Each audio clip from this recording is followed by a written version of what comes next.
So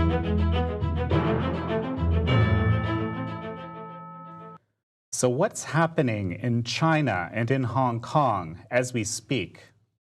This is American Thought Leaders, and I'm Jan Jekielek. Today we sit down with Gordon Chang, author of The Coming Collapse of China. Gordon, wonderful to have you on American Thought Leaders. Thank you so much, Jan. So Gordon, a lot is happening in China on this very day that we have you here. We've got the renminbi, going down. We've got China's big banks trading at record lows. We've got people in the streets, the beginnings of a general strike. We've got the tariffs increasing by 10%. All of this is happening at once. And Gordon, can you help us make sense of this? Yeah, this is a time, I think, when Xi Jinping, the Chinese ruler, is just no other good options. And so what he's doing right now is lashing out. So, for instance, although he no longer has the Hong Kong portfolio on the Politburo Standing Committee, he once did. And what we are seeing today is the logical conclusion of his hardline policies. This is important because Xi has no one else to blame for this. He has unprecedented power, which means he's also got unprecedented accountability. And so he's got to, at this time, come up with a good solution or his enemies are going to come out of the woodwork and harm him. And we're seeing this also with the trade war. People are starting in Beijing to say, who lost America? Because for decades, Chinese leaders pushed Americans around.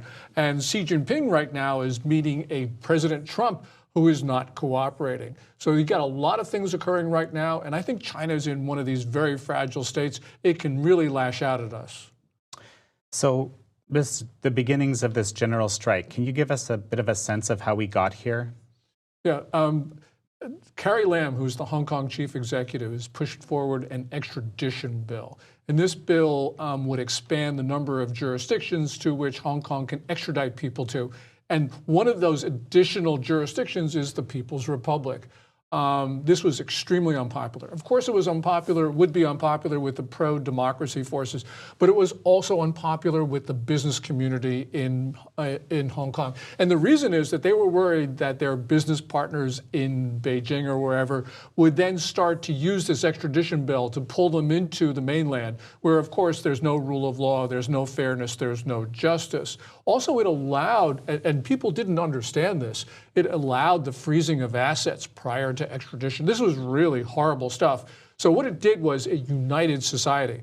We saw, for instance, and I know this is going a little bit long, but just to get a sense of where we are. In April, pro-democracy activists were thinking of not even calling for a demonstration, but they did. And they got 130,000 people on the streets. Right. That was completely unprecedented. So what they decided to do was in the middle of June, on June 9th, they were going to have another one, which was like 1 million protesters, which just completely stunned people. And then the following Sunday, the 16th, you had 2 million people in the streets. Well, Beijing was not going to relent. They wanted this extradition bill. It was just a point where it pushed Hong Kong society too far. It was that tipping point where people said, I've got to defend my homes. And that's why we're seeing very little criticism of violent demonstrations by most Hong Kong people, because they're not focusing on the violence, Jan. What they're focusing in on, of course, is Carrie Lam and Beijing and police tactics. So there's rumors that the PLA is actually going to come into Hong Kong. And I wonder if you could tell me, do you think there's truth to this, one? And two, what are the ramifications? Yeah, I think that this is certainly going to be the last resort for Xi Jinping, because Hong Kong is not armored car country. And the PLA, People's Liberation Army, or the People's Armed Police would be in a quagmire because you got kids who are willing to die. This would be an awful situation, horrific. But I think Xi Jinping might do it. And the reason he might do it is if he feels that the Hong Kong protests are creating a contagion of inspiring people on the mainland to protest. People on the mainland don't sympathize with Hong Kong people at all. But that's not the point. The point is that Hong Kong people, by pushing Carrie Lam around, are giving inspiration to people in China that they could do the same thing. And especially at a time when the Chinese economy is in severe trouble, I think that you could see Xi Jinping thinking that this is an existential issue for the Communist Party. And so although he doesn't want to do it, he very well may, because he feels that the existence of the Communist Party is at stake. So, you mean there were even people, I remember, at the airports basically welcoming the mainlanders in and saying, hey, we're protesting here, almost in a deliberate effort to let the mainlanders know what's going on. And they were at the arrivals hall, and that was an important point. Also, you see the demonstrators at one of the rail terminuses, and they use our AirDrop, the iPhone app, to send protest posters to arriving Hong Kong tourists. Okay. So these kids are really quite clever, they're smart, and they know how to get to Xi Jinping. And that's why, right now, we have a situation which is well beyond the control of Carrie Lam, certainly beyond the control of Beijing. So you mentioned the economy being in a precarious state. Okay, I know this is a bit of a story as to how we got here. There's, decades of, realities that maybe a lot of people didn't know about. And then there's what's happening now, the Trump administration's approach to China. Can you tell us a little bit about why the economy is in such a precarious state, maybe a little bit of background, and then into the current situation? Yeah, Beijing has reported 6.3% growth for the first half of this year, but I don't believe that.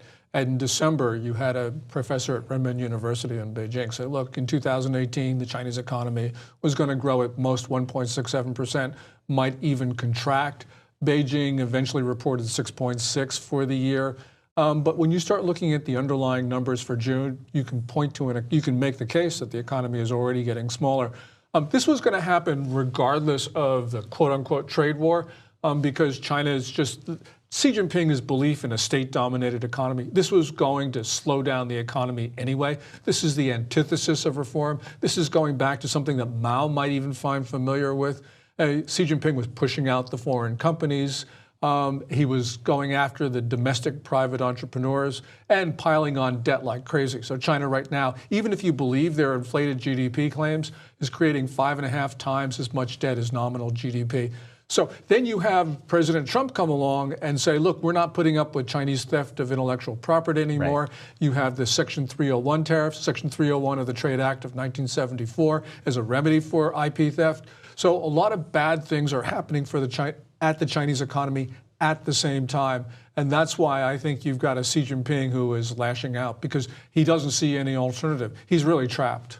So the big four, giant banks, I think they control like 14 trillion in assets or something among them, are trading at record lows right now. And that seems to be corresponding to this 10% extra tariffs and also this general strike and everything. What is having the impact on this? Why is this happening right now? Got too much debt. China has been floating this economy with lots of money.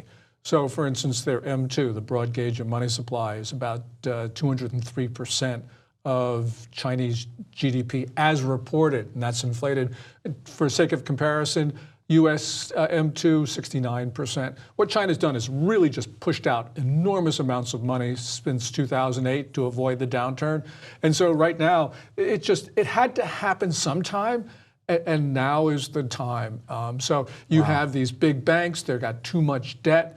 If you didn't have the capital controls, you would see them trading at even lower multiples or no multiples at all. The system would just fall apart, I think. So this is, basically the stimulus that America did in 2008, but 10x or 20x or something. Is that what you're saying? It's incredible what they did. So just to give you an example, in 2008, they had an economy which actually was less than 1/3 the size of ours as China reported it, which was probably an exaggeration. What they did in the next 5 years was they created an amount of credit that was about equal to the amount of credit in the U.S. banking system. So these are crazy numbers. There are all sorts of statistics about cement production, all the rest of it. China, basically produced 6.6 billion tons of cement or something like that from 2011 to 2014, and that compares with like 4.5 billion tons, which the U.S. consumed in the entire 20th century. So these are just crazy numbers that Beijing has been doing. And you can keep the economy going for a little while, and especially when you got a closed system where you control the borrowers, the lenders, the courts, banks, just everything. But at some point, it catches up. I mean, economics is economics. You can defer problems, but you can't avoid them altogether. And what we're seeing right now are these problems are getting to the point where Beijing has no answers for them. Whatever they do, they pile on more debt. It just ain't working. And so you then have Trump come along, and with the tariffs, as we talked about, it has really created this crisis of confidence in China right now. So, you know, people are going to accuse the president of precipitating this crisis, probably. If you're talking about the president of China, yeah, that's okay. Probably right. I mean, China has been waging, a low-level guerrilla campaign against the U.S. economy since the early 1990s or whatever. And break that down for me. What are the components of that? First of all, violating their trade obligations to us. First of all, in their bilateral agreements with the U.S., but then in the World Trade Organization accession agreement, plus also just the theft of U.S. intellectual property. And China steals hundreds of billions of dollars of U.S. IP a year. You know, some people say it's only 150 billion. Some people say 600 billion. I mean, if you go through the U.S. Trade Representative's report of March 2018, plus the updates for this year, or the Commission on the Theft of U.S. Intellectual Property, the Blair-Huntsman Commission, right. 2013, plus the number of updates, those all show that China is somewhere, maybe pick your number, $300 to $400 billion. This is a grievous wound because if we can't commercialize innovation, we don't have an economy of the future, and that's what China is going after through their industrial policies, all the rest of it. So, we didn't have a choice. The only issue that historians are going to ask, look, when they look back at our period is, why did it take so long for an American president to start defending the U.S. economy? So this is on us. The Chinese are villains, they're criminals, all the rest of it, but this is on us to protect our own economy. Gordon, why did it take so long? Well, we had this, I'm glad you asked. We had this notion of trying to integrate China into the international system. This goes back to Nixon's famous 1967 Foreign Affairs article about you can't leave the Chinese outside the global system to nurture their fantasies and hates.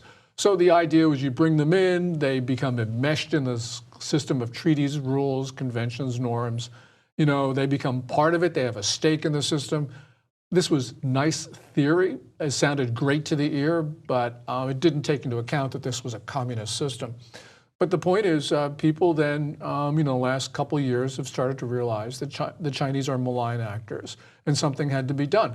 It's the tipping point. I think it should have occurred a lot earlier. We should have understood the essential nature of the Chinese system, but we're Americans. We are very good at ignoring what people say about us, especially our adversaries. And so we didn't react to some obvious threats. In the middle of Mayon, you had People's Daily run a piece from Global Times, thereby giving it the imprimatur, saying, look, that China declared a people's war against the United States. So we're the enemy. And there was all sorts of these hostile propaganda blasts. We just totally oblivious to this. So this is our fault. So, if you believe Michael Pillsbury, the 100-year marathon, right? Which he was very much on the other side, on the engagement, on exactly the side that you've just been describing. This war has been happening for decades. It depends how far you want to go back. Clearly Mao viewed the U.S. as an enemy, especially when he declared the People's Republic in 1949. And by the way, we're coming up to the 70th anniversary of that this year. Right. He sort of tempered that during the Cold War because he then saw Khrushchev as his immediate foe. Okay. But this was the nature of China's system. And now you have Xi Jinping dropping hints that China is the world's only sovereign state. This whole notion of Tianxia that goes back to the imperial period where the Chinese emperor ruled all under heaven. And now you have Xi Jinping talking like this. We have not been paying attention to that either. So, in the Chinese conception of things, we Americans are just subjects to the grand celestial Chinese court. We've got to wise up and understand what the Chinese, in fact, are saying about us. What are the implications of this devaluation of the currency. I mean, it's been quite startling, I think, to everyone. The Dow's down, I think, 500 or even more points now. When we started this interview, it was probably down about 850 or something. Who knows what it is right now? It deteriorated a lot in the last couple hours. There's a whole bunch of implications. First of all, this is really bad policy on the part of the Chinese. Got to remember that in 2015, 2016, they had maybe $2.1, $2.2 trillion of net capital outflow. They stabilized their currency, and so they were able to staunch that, which is a mortal wound if it were left to bleed. So what has Xi Jinping done? Well, he's now started to depreciate the currency. That's going to lead to a loss of confidence. That's going to lead to currency outflow. First of all, this is really the wrong policy. You know, conservative economists say, well, no country has ever devalued its way to prosperity.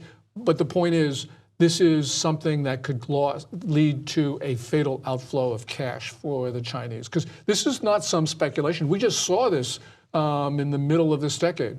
So that, I think, is the one thing. Second of all, for us, it means, yeah, now the Chinese have gone back to currency manipulation. They weren't doing that for about a half decade because they were trying to defend their currency, so they were selling dollars. In other words, keeping their currency at an artificially high level. But now, you know, this has caught everyone's attention, including the President of the United States, with all his tweets today about currency manipulation. Right. This poisons the political system. There's no trade deal, probably no reprieves for Huawei Technologies, the Chinese telecom equipment manufacturer. You know, Trump had promised to give him reprieves from the Commerce Department's entity list, which basically is a death sentence, or could very be close to a death sentence. It means no American company can license or sell to Huawei without a license from a waiver from the Commerce Department on the high-tech area. Right. All these things are probably now off the table. China really needed that. And to give you a sense of where things were, at the Osaka G20, end of June, Trump and Xi Jinping sit down. They have an interim deal. Chinese agree to buy U.S. agricultural products. We agree to give them waivers for Huawei. This is a deal with all the benefits to China, none of them for us, because the Chinese were going to buy ag products anyway. So we didn't really benefit from this, because if they didn't buy from us, we would have sold to somebody else. The Chinese cannot even honor a deal that is entirely in their benefit, which shows, I think, the dislocations in the Chinese political system. There are troubles there. We don't know exactly what they are, but countries don't make stupid decisions like this unless there's something really wrong at the heart of their political system. So right now, we've got to be very concerned that the Chinese can lash out. They can do all sorts of things. We don't appreciate the risk.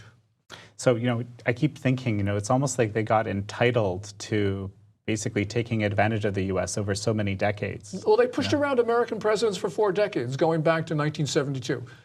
We have, up to now, 3 instances where American presidents stepped in and saved Chinese communism. 1972, Nixon does that at the middle of the Cultural Revolution.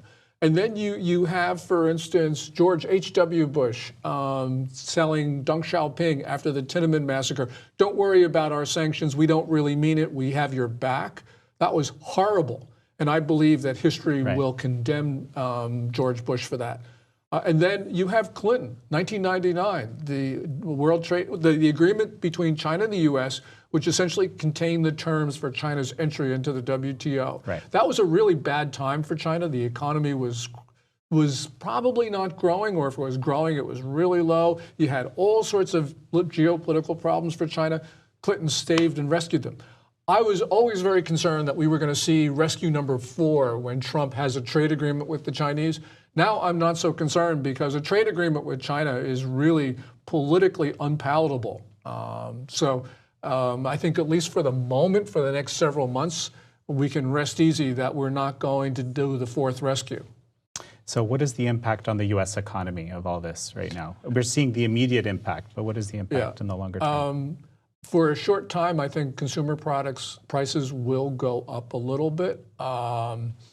Because remember, Trump's initial tariffs on the first $250 billion or so of Chinese goods, those were on things where the Chinese were basically eating most of the cost. They were eating about 80% of the cost. This last tranche of $300 billion, these are consumer goods. But the good thing about this, Jan, is that with this devaluation, that means China is basically eating the cost of these tariffs because the prices are going to go down in dollar terms. So that's really good for us. Also, there's just, I think retailers are going, the big box retailers who are making these enormous margins, they'll probably eat some of the costs. But the best news about this is that factories are leaving Chinese soil, which means that even whatever cost U.S. consumers will bear in the short term, they're not going to be bearing them 6 to 9 months out because those factories producing all of this stuff are going to be in Vietnam or Bangladesh or wherever. So that's going to be really good news because we're going to reduce our vulnerability to China. And remember, with all this commerce, we are feeding the Chinese war machine. You know, you have these PLA generals openly boasting about killing Americans. So why are we trading with these guys? And by the way, it's gone beyond just boasting because last year they temporarily caused those eye injuries to those 2 pilots of the C-130 over Djibouti. Lasers. Also, you had the sonic attacks at the Guangzhou consulate causing brain injuries to our diplomats. We shouldn't be trading with a country that is harming our people. Well, never mind the human rights situation, right, with in Xinjiang, with the Falun Gong, with the Christians, actually many groups. It's reflective of the realities inside China, or the attitude at least, right? Yeah. Well, you have this broad-based attack on religion. And it's not just the Muslims in what the Chinese call Xinjiang and what the Muslims call East Turkestan, but you have that in Tibet. Those are the same policies that are used against the Uyghurs were perfected in Tibet. And you have this unprecedented attack on Christians, taking down houses of worship. You know, of course, the Falun Gong, that goes back to, what, 1999 or whatever.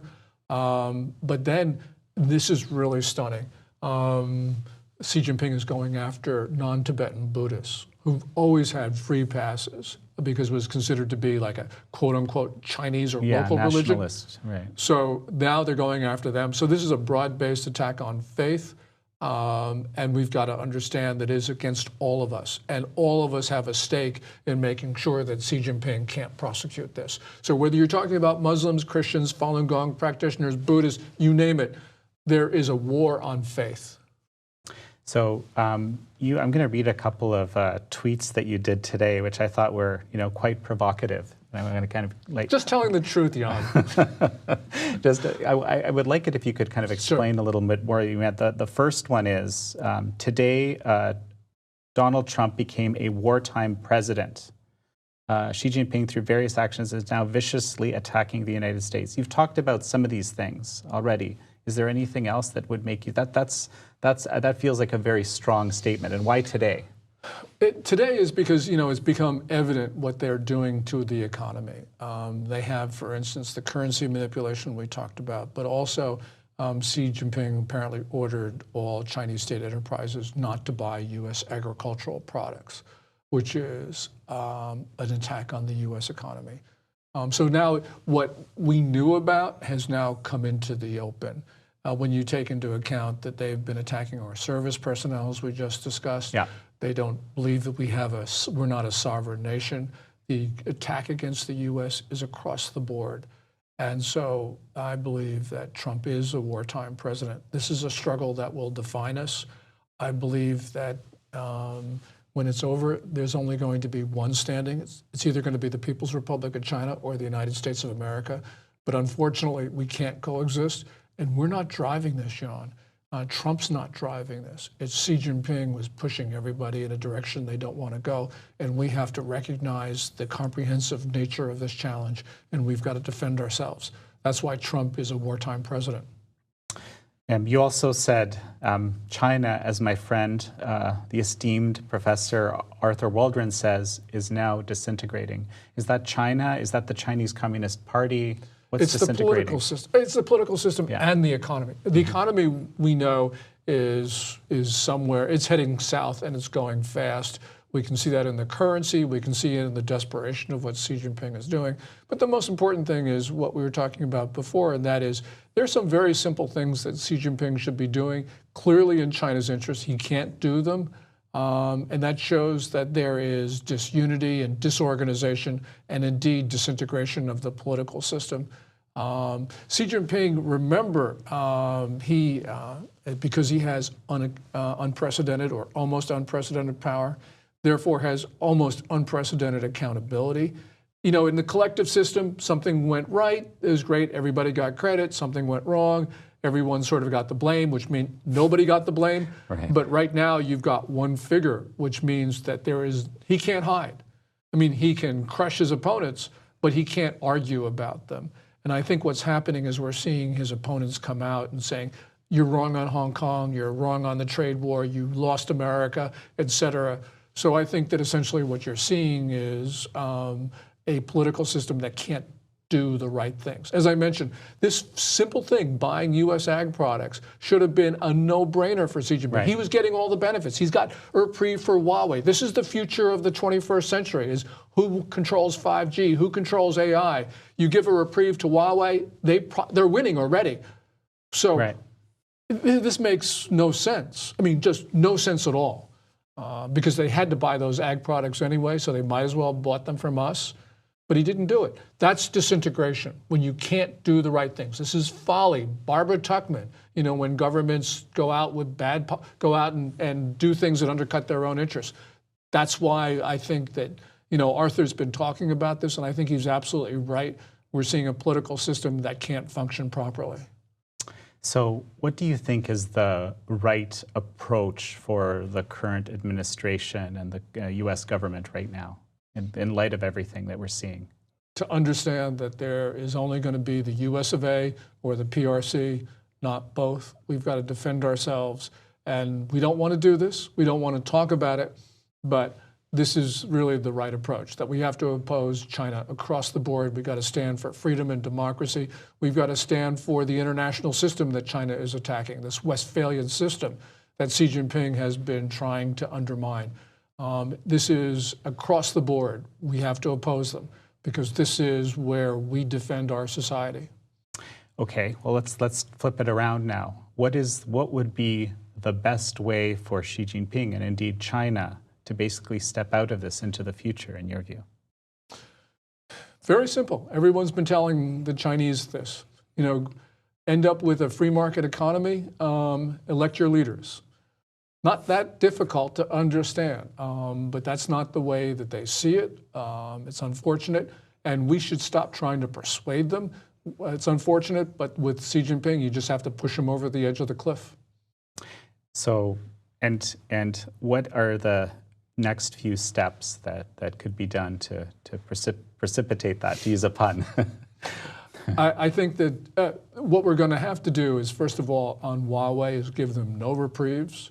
No technology transfers from the U.S. to China. And we should look to see if ZTE, which is that other Chinese telecom equipment manufacturer, has been violating the consent decree that we came to last year. I'm sure that it has. Marco Rubio, the Republican senator from Florida, and Chris Van Hollen, his colleague, Democrat from Maryland, believe that ZTE has been doing things in violation of its consent decree. We should put that company in the ground as well. It's going to be hard for us. We're going to have to suffer for it, but unfortunately, we're going to have to do this. It's not like we want to. We just want to get along. I mean, this is you know, the end of history. Everyone gets along. This is life is beautiful type of thing. This is what we Americans have bought into. But we have to go after the technology, because that's the most critical thing. This is where the future is. AI, fifth generation of wireless communications, 5G. This is, whoever dominates these is going to dominate the 21st century, and we cannot allow China, through predatory policies, subsidize Huawei and do all sorts of things, including stealing our IP, which China's been using Huawei to do this. Got to remember, very simple thing. 2017 National Intelligence Law of China says every Chinese person and entity has to spy if requested by a competent authority, a relevant authority. That's what these guys have been doing. We have to understand that this is a broad-based attack against the United States of America, our friends, partners, and more than that, the international system as a whole. And Gordon, we have about 30 seconds left. Any final words for the people of Hong Kong? You got to fight. Unfortunately, China will take away your freedoms. We know what they do with people in the mainland. You got to fight. Gordon Chang, really excellent to have you in American Thought Leaders. Thanks so much, Jan.